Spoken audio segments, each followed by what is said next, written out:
Hello and welcome back to the fourth lesson in this tutorial series where we will learn how to create the proper lighting for our room. For that, there are a couple things I should have gone over last episode that I need to go over first. So at the end of the last lesson, I told you to find your own textures, but I didn't tell you how you should choose which ones you want to use. So as a beginner, you shouldn't be trying to create your own styles, but instead try to replicate styles that already work. So, for example, in this room that I made called Room at Sea, I looked at reference images from beach houses and found elements that I liked. So this is the main reference image, but as you can see here, there are other elements of these reference images that I incorporated into my final scene, those being color palette, a lot of whites, a lot of grays, and then some poignant blacks, and then a color combination of like blue and beige, which I thought not only looked pleasant, but is also the natural colors you'll see when you go to a beach.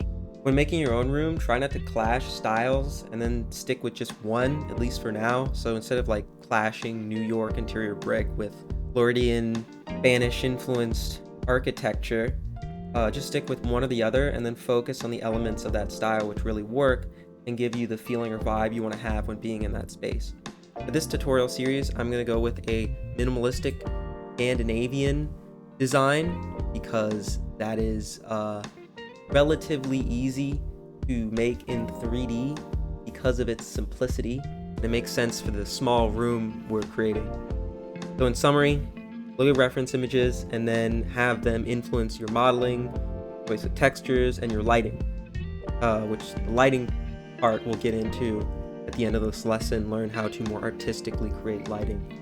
So when looking at references, I would recommend image-based browsing sites like Pinterest or Houzz. Both make it easy to search for similar looking pictures. And the great thing about Houzz is that if you click on a picture you like, typically they have multiple pictures from that one house or apartment. And then you should notice by looking at Scandinavian apartments, there are a few things that should jump out to you. Mainly the simplicity. There isn't a lot of like complex geometry or lighting. A lot of the lighting is very soft, and then a lot of the colors, there aren't very many colors to speak of, and when there are, the color palette is typically pretty limited, mostly that like wood, like a light wood. So this analysis is only like scratching the surface of visual composition.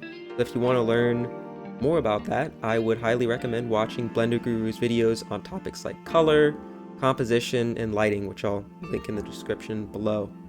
And then this software that I used here is called Occlusion and PureRef, respectively. I would recommend using them for viewing and then browsing reference images on your computer. Like for example, I have a bunch of beach houses here, and then I tag them with the tag beach house. So there's some special techniques you can use to easily modify materials more to your liking. I found this plain plaster PBR material on textures.com, which does require a free account. Just download the 1K texture maps here. So for this material, since there's little detail in the albedo map, and since I don't really care for it anyway, I can simply click on it and then hit delete, and then that removes that map from my material, but it still retains all the detail of the other maps, and then I can choose whatever color I want. But in this case, I just want to stick to a plain white. If you don't want the material to look as bumpy, you can actually decrease the normal map strength here. So I could decrease it to like a 0.5, and there you see it's not as bumpy. I'm going to increase it to a 0.7.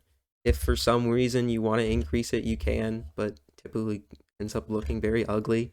Oh, and one last thing, you don't actually need to whip out a separate calculator because You can just do the calculation right inside the text box. Now, finally, on to lighting. This, in combination with our material choice, is what visually really makes our scene. What we're going to do is create baked lighting. This means that the lighting will be pre-calculated on your computer so that it doesn't have to be calculated on the player's every frame, drastically increasing performance and lighting quality. It does this by calculating the lighting for all the static objects and then baking that shading into a light map. Dynamic objects, like avatars, are lit by using light probes. First, make sure that all the static objects in the scene are marked as static in the Inspector tab. Now, since I told you to edit the Pro Builder preferences in the second lesson, they should already be static by default. And as you can see, I just modeled this baseboard really quickly using techniques from the second episode. Now we want to set all of the lights in the scene to baked. So this one here, there are several different modes here. Real time, which is calculates lighting every frame on on the player's computer. There's mix, which in theory bakes lighting for static objects and then has real-time lighting for dynamic objects, but there are some issues with this. So we're just going to go with baked, and since we only have one light at the moment, that's all that. Next, we have to open up the lighting window, which you can either do by clicking this auto generate lighting in the corner here or by going to window, rendering, and lighting settings. I'm just going to dock this window next to the vector. Now under real-time global illumination, make sure this is off. I'm not going to get into it here since this is supposed to be a beginner tutorial series. Unless you know what you're doing with it, you should have it disabled. Under mixed lighting, with baked global illumination on, set the lighting mode to baked indirect. This means that we won't have real-time lighting for our dynamic objects, but this is what we want since real-time lighting is a very heavy performance cost.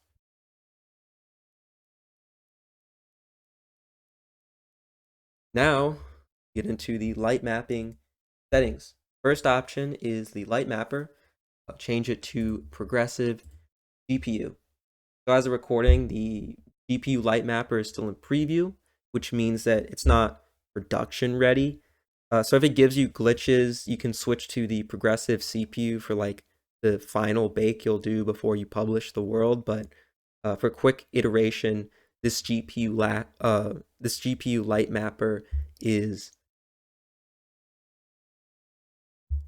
But for quick iteration, this GPU light mapper is faster than the CPU variant by orders of magnitude. The most important settings here is light map resolution, but instead of simply trying to explain it to you, I will show it to you. So up here in the scene tab, right under it, you'll see this shaded, the drop down, and then just go to baked light map. Here you'll see a visualization of the light map texels in your scene. What the light mapper does is calculate the lighting for each texel and then puts that into a pixel on the light map. Don't worry if you don't understand it right now. We'll get to see the light map once it's baked so you can get a better visualization. The light map resolution is in texels per unit. If you drag left and right, you can see that the amount of texels in the scene changes. The value essentially means how much lighting resolution we want to give to our objects in a way, where higher resolution means higher quality and less pixelation, but it also means that our light maps will take up more storage and take longer to bake and take longer to download. So right now, let's just go to 20, and then that way it'll bake faster, and then we can increase this before you have your final bake where you actually publish the world. So this light map resolution is a general texels per unit, but you can actually increase light map resolution on a per object basis. So for example, if I want to give this baseboard here more light map resolution, I would click on it, and then under the mesh renderer, under light mapping, you go to scale and light map. You can increase that not by that much. And then it will essentially give that object and that object only a greater resolution compared to the rest of the objects. So some other important settings in the light mapper include prioritize view. If enabled, it will prioritize baking in the view of the scene tab first, and then outside of the view last. Light bounces. So when light hits a surface, that surface doesn't absorb 100% of the light that hits it, obviously, or else then we couldn't see it, because it would be completely like black hole black. So some of that light is absorbed, but some of that light is reflected. And so to show a more realistic rendering example here, how light is calculated in ray traced computer graphics, which is what our light mapper uses. The light source is simulated by essentially having shooting a bunch of rays, and then those rays will bounce off a surface. So bouncing off once would be one bounce, bouncing off twice would be two bounces, thrice would be three. You get the idea. So essentially, what this does is this will increase the quality of our indirect lighting. This is also one of the most performance intensive settings in the light mapper. So before we upload the world, we can increase this, but we can just leave it at 2 for now. And honestly, if you're doing like an outdoor scene, you can probably just get away with 2. Light map size, this is a little misleading. This is actually just maximum light map size. So just set that to the maximum, and then that way it'll increase performance because there will only be one light map to load. If there's enough lighting data in the scene, chances are that this light map will only be 1024 for this scene.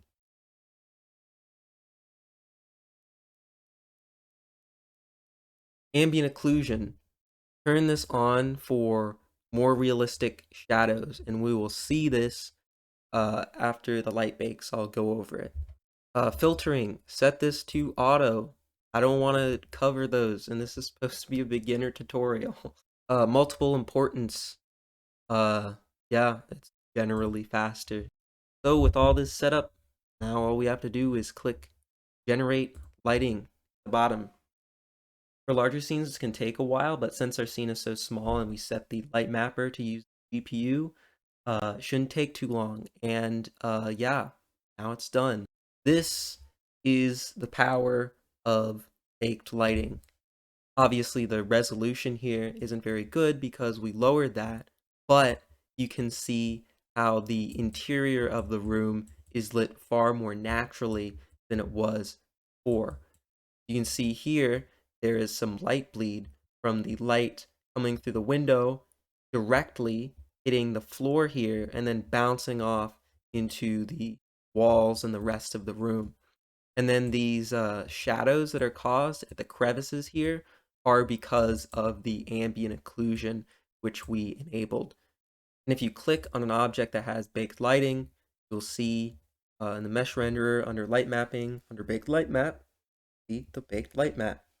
Click open preview, and this essentially shows you the light map is just a giant texture used for shading. And there's all the pixels on this light map, which is just a 2D image corresponding to all of the textures and surfaces. So we can just increase that light map resolution, and maybe even the bounces be a little more. And then before the next bake, since this is an interior, it makes sense to put a light in that room. So if you right click in the hierarchy, go under lighting, you will see the 4 different types of lights here in Unity. There's directional light, which is essentially the sun. These rays cast from this light have infinite distance. So shadows that are cast from this light, they will always be parallel. Then the position is irrelevant, so only the rotation of the directional light game object matters, not the position. It comes by default with every new scene, and there should be a maximum of 1 per scene. point light is a light source with a finite range in all directions. Spotlight is a light source that has a finite range with a cone shape, an angle which is defined in degrees. And then area light is a flat 2D light source, but it doesn't support real-time lighting, only baked lighting. So point lights make the most sense for our scene, for a ceiling light. So change it to point, and then put it near the ceiling, not in the ceiling, or else it won't work correctly, but just a little bit below, and then like center of the room, I guess. Then we can decrease this range, say about like a 7, and then increase the intensity to like maybe 1.5. And then the color, I'll set color temperature and then set it to a little more natural light orange. And then we can bake again. Oh, and I forgot to mention the reflection probe is now baked. Look at the reflections in the window, you'll see that they're not quite correct perspective-wise. Like they're only correct when you look at them from the perspective of the reflection probe. This is because by default, the cube map is projected as if it is from an infinite distance away, which is great for outdoor areas where there won't be any visible parallax, like clouds in a puddle, but for interior areas, this means the reflection will look off if the camera or player view is not at the origin of the reflection probe. So let's turn on box projection for the reflection probe. And what box projection does is it projects this cube map, which is just a 6-sided image, to the 6-sided bounds of the reflection probe, which simulates parallax, but I also want to show you, demonstrate that it has some weaknesses. So like here, for example, you can't see this window. It's not a completely proper reflection because it's projecting to the bounds, which is outside the window here, rather than creating a proper reflection. And then you can see here that there's this isn't an accurate reflection of the scene. So there are visible seams that are created when box projection is enabled. Actually, I think this light is it's a bit too bright for my liking. Decrease it. And then we have lighting for our static objects, but not for our dynamic objects. This one is clearly not being lit properly. How do we do that? Well, right click, hierarchy, go to light, and then light probe group. Now up here in your scene is a web of 8 spheres. So each of these spheres in this light probe group is a probe. For each probe, Unity calculates how that probe would be shaded at that point in space. As dynamic objects move through the light probes, they blend the lighting data of the nearest ones. So if you click on the light probe group, you will see in the inspector that you can press a button to toggle light probe editing mode. Here you can click on individual probes, then move them. You can shift click to add probes to a selection, and you can control D to duplicate light probes. Now the objective is to fill our room with light probes. How should we fill it? The easiest way would be to simply fill our room with probes like a 3D grid, but this wouldn't give the most accurate lighting to the dynamic objects. The optimal way to place light probes is to place one simply whenever there is a change in lighting. Let's go place them in obvious spots, like wherever there is a clear light cutoff, like for example this sunlight hitting the floor. So just above the floor, duplicate some light probes and then place them outside of this highlight here caused by the floor, and then place them in the four corners in the sunlight. Then you also want to place light probes just in the middle here. Otherwise, since these two probes are closer together than these two probes, if a player's like right here, it'll blend the data of these ones inside here.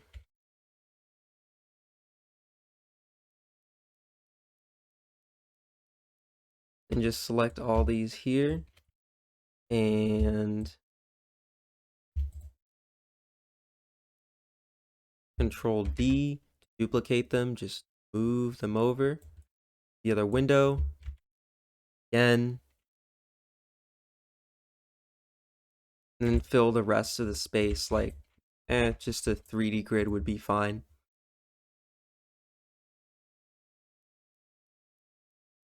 The light map, since large objects, or more specifically large faces, large polygons, take up space in this light map, you can delete faces from the meshes that you don't need.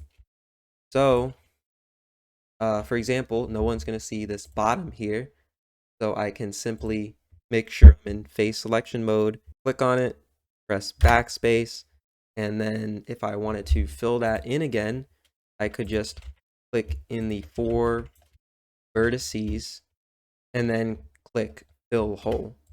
Now, since this is an optimization, I would wait until you've finalized your map before going around and doing this, because otherwise you might be wasting time optimizing your scene, and then it ends up you're never even going to use that object or mesh anyway.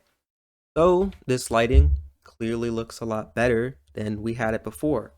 But if you look back at those Scandinavian apartment house images, you'll see that a lot of them don't have such direct lighting and don't really have a lot of interior lighting. What they have is diffused lighting. Now, Scandinavia, obviously a very cloudy place, so it's safe to assume that this is caused by, well, a cloudy day. So, let me ask you a question. When you are outside on a clear day, where does light come from? The obvious answer is the sun. That's not the full truth. If you look at shadows, you'll see that they have a blue tint outside, and that's because of all the indirect lighting that is coming from the blue sky. So we can actually replicate this environmental lighting in Unity. Actually, it's already being done up here in the environment lighting. So here you see in environment lighting, the source is the skybox, which makes sense. If you look at the shaded parts of our exterior, you'll see that they are tinted blue. So it makes sense then that if you want to have diffused lighting, you would make it so that the only light source, or at least the most prominent light source, is not the sun, but the skybox, which is cloudy. Then diffused light is coming in from all directions instead of just a single direction. So to do this, we could get a cloudy skybox, but I'll show you how to import external assets into your project in the next lesson. So for this one, we can just create our own gray skybox for now. So in the project tab, right click, create, material, set this material to skybox, six-sided, and then the it should be set to a gray, make that a little lighter, then drag and drop it on the sky. Then disable all of your existing light sources, and then click generate lighting. Now, as you can see, have beautiful indirect diffused lighting. This is the lighting setup I'm going to go with for the rest of the tutorial, because I think it not only does it represent the style we are trying to go for more, I just like never see this in any VRChat worlds, and I would love to see more of it. If you think it looks a little too dark, well, you can increase the intensity, like say 2. Isn't physically accurate, but we are not scientists. We are artists. We don't have to obey the laws of physics. We can bend them to our will. Okay. Last thing is environment reflections. So this is essentially like backup reflections. Whatever reflections will be used as a fallback when an object is outside of the bounds of any light probes in the scene. So the default fallback is the skybox, but that isn't really representative of our scene. It's not representative of most scenes, actually. You can actually click this and go to custom and then insert a reflection probe that more accurately reflects the scene. As you can see here, I already imported the skies. I'll get to that next episode. One last important optimization to mention is occlusion culling, which will increase performance of your world by not rendering objects that aren't in the player's view. Go to Window, Rendering, Occlusion Culling, and then click Bake. And if we add a camera in here, we can see this visualization, how obviously these walls are not being rendered because they are not in the view of this camera. And as I move the camera's view, you can see objects disappearing, but from the camera view, everything looks perfectly fine. To get better occlusion culling, in the Occlusion tab, click Object, click Occlusion Areas, and then click Create New Occlusion Area. What you want to do with this occlusion area is stretch it to the bounds of where the player can actually be in the scene, where the camera specifically can actually be in the scene. It's best to clear occlusion culling data while you're still editing objects in the scene, and then bake occlusion culling for uploading. It's not working correctly, like objects are disappearing when they should still be in view, then you can change the bake parameters here. And don't forget to click this scene filter back to all when you're done. Note that occlusion culling only affects the visual rendering of objects, so processing of them will still occur even when they're out of view. So now we can just bake again with our higher intensity. I've encountered this error several times with the GPU light mapper where it obviously doesn't bake correctly. So what I'm going to do with this is just click this drop down here, click clear baked data, and then bake it again. Just because I didn't show it before, here is how the light probes work for dynamic objects like avatars. So this is an almost negligible performance cost. Now, as you can see, your room has beautiful and performant baked lighting. Next lesson, I'll go over how to add external assets into our scene.